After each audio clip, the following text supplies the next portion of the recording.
नमस्कार दोस्तों, स्वागत है आपका साइट फॉर वर्ल्ड के ऑफिशियल लर्निंग प्लेटफॉर्म पर, जहां स्टूडेंट्स और जॉब सीकर्स के लिए करियर, टेक्नोलॉजी और प्लेसमेंट से जुड़ी इंडस्ट्री ओरिएंटेड और प्रैक्टिकल नॉलेज दी जाती है। अगर आप अपनी स्किल्स को नेक्स्ट लेवल तक ले जाना चाहते हैं तो आप बिल्कुल सही जगह पर आए हो। चलिए शुरू करते हैं आज का इम्पोर्टेंट सेशन। नमस्ते स्टूडेंट्स, आज हम रूबी को डालने वाले हैं एक माइक्रोस्कोप के नीचे। आपको पता है रूबी कितनी सिंपल और एलिगेंट लगती है ना? पर आज हम पर्दे के पीछे झांकेंगे और देखेंगे कि इसके अंदर कौन सी पावरफुल मशीनरी काम कर रही है। रेडी हो? चलो फोकस मोड ऑन कर लो। तो सबसे पहले शुरू करते हैं रूबी की कोर फिलॉसफी से, जिसे कहते हैं डक टाइपिंग।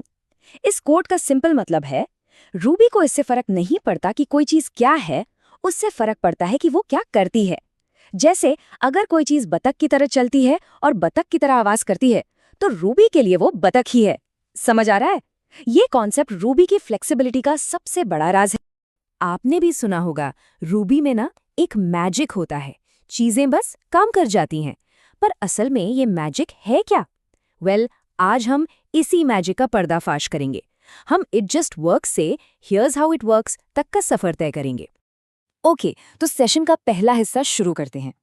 चलो रूबी कोड की एक छोटी सी लाइन पकड़ते हैं और उसकी पूरी जर्नी को ट्रैक करते हैं कि आखिर इंटरप्रेटर उसके साथ करता क्या है। देखो, आपका लिखा हुआ रूबी कोड सीधा सीधा एग्जीक्यूट नहीं होता। नहीं, वो एक प्रॉपर पाइपलाइन से गुजरता है। सबसे पहले आपके कोड को छोटे छोटे मतलब वाले हिस्सों में तोड़ा जाता है। इनको कहते हैं टोकन्स। फिर इन टोकन से एक ट्री जैसा स्ट्रक्चर बनता है, जिसे कहते हैं एब्स्ट्रैक्ट सिंटैक्स ट्री या AST। ये आपके कोड का ब्लूप्रिंट है। और आखिर में इस ब्लूप्रिंट को लो लेवल इंस्ट्रक्शंस में बदला जाता है, जो रूबी की वर्चुअल मशीन समझती है। इनको कहते हैं यार्वी इंस्ट्रक्शंस। ये पाइपलाइन क्लियर हुई? तो ये यार्व क्या चीज है? सोचो, यार्व मॉडर्न रूबी का इंजन रूम है। सारा हेवी लिफ्टिंग, सारा काम यही करता है।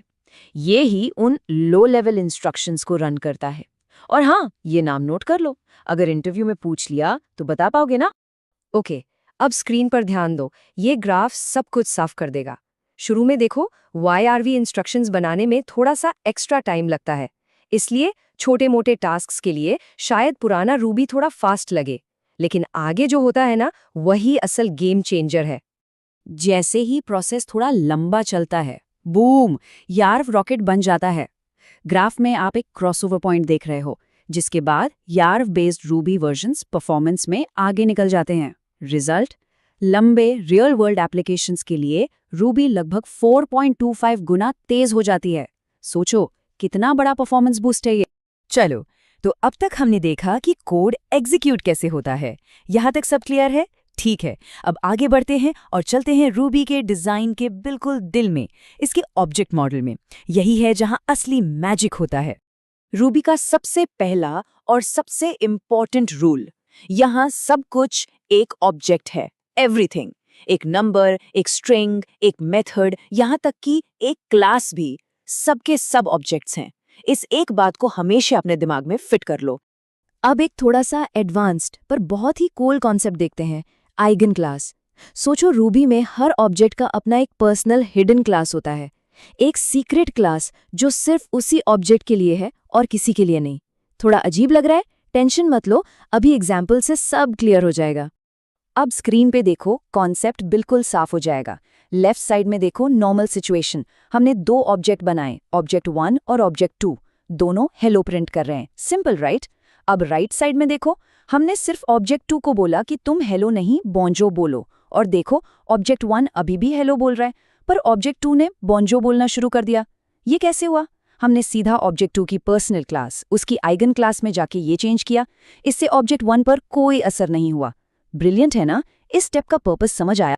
तो अब जब आपको आइगन क्लास का आइडिया लग गया है, अब आप रेडी हो रूबी के सबसे पावरफुल वेपन के लिए, और वो है मेटा प्रोग्रामिंग। मेटा प्रोग्रामिंग नाम से ही पावरफुल लग रहा है ना? इसका सीधा सा मतलब है कोड दैट राइट्स कोड। मतलब आप चलती हुई ट्रेन का इंजन बदल सकते हो। प्रोग्राम रन हो रहा है और आप ऑन द फ्लाई उसके रूल्स बदल सकते हो, नई मेथड्स बना सकते हो। सीरियसली सीख रहे हो या सिर्फ सर्टिफिकेट चाहिए? अगर सीरियसली सीख रहे हो तो सोचो इसके रियल लाइफ एप्लीकेशंस कितने पावरफुल होंगे। ये कुछ टूल्स हैं इस जादू को करने के लिए, जैसे ओपन क्लासेस, जिसका मतलब है आप किसी भी एग्जिस्टिंग क्लास का दरवाजा खोलकर अंदर कुछ भी चेंज कर सकते हो, या मेथड मिसिंग, जो एक सेफ्टी नेट की तरह काम करता है जब आप कोई ऐसा मेथड कॉल करते हो जो है ही नहीं। ओके, दिमाग की बत्ती जला लो, ये थोड़ा माइंड बेंडिंग है, ध्यान से सुनना। जब आप एक क्लास मेथड बनाते हो, जैसे myclass.myMethod, तो आपको लगता है ये क्लास का मेथड है, राइट? पर असल में ये उस माई क्लास ऑब्जेक्ट की जो पर्सनल हिडन क्लास है ना, यानी उसकी आइगन क्लास, उसका एक इंस्टेंस मेथड है। ऊपर से गया या समझ आया? दोबारा सोचना इसके बारे में, ये रूबी के कंसिस्टेंट डिजाइन को दिखाता है। तो ठीक है, इतनी सारी थ्योरी, पर इन सब इंटरनल्स को समझने का पॉइंट क्या है? सिर्फ देख रहे हो या समझ भी रहे हो? चलो देखते हैं कि ये सारी नॉलेज एक डेवलपर के लिए इतनी जरूरी क्यों है। ये सब जानना कोई एकेडमिक एक्सरसाइज या टाइम पास नहीं है। इसके रियल प्रैक्टिकल फायदे हैं जिनका सीधा असर आपके कोड पर, आपकी जॉब पर और आपके कॉन्फिडेंस पर पड़ेगा। अगर रिजल्ट चाहिए तो सुनो, जब आपको ये सब पता होता है तो आप बेहतर कोड लिखते हो। जिन कॉम्प्लेक्स बग्स को सॉल्व करने में घंटे लगते हैं वो आप मिनट्स में पकड़ लेते हो। आप अपनी एप्लीकेशन की परफॉर्मेंस आसमान तक पहुंचा सकते हो। बेसिकली आप लैंग्वेज की पूरी पावर को अनलॉक कर देते हो। लेकिन एक सेकंड, जहां इतनी पावर हो वहां कुछ तो कैच होगा, राइट? बिल्कुल, स्पाइडरमैन वाला डायलॉग तो याद ही होगा, with great power comes great responsibility. ये बात यहां भी लागू होती है। तो आखिरी और सबसे इम्पॉर्टेंट सवाल मैं आपके लिए छोड़ रहा हूँ।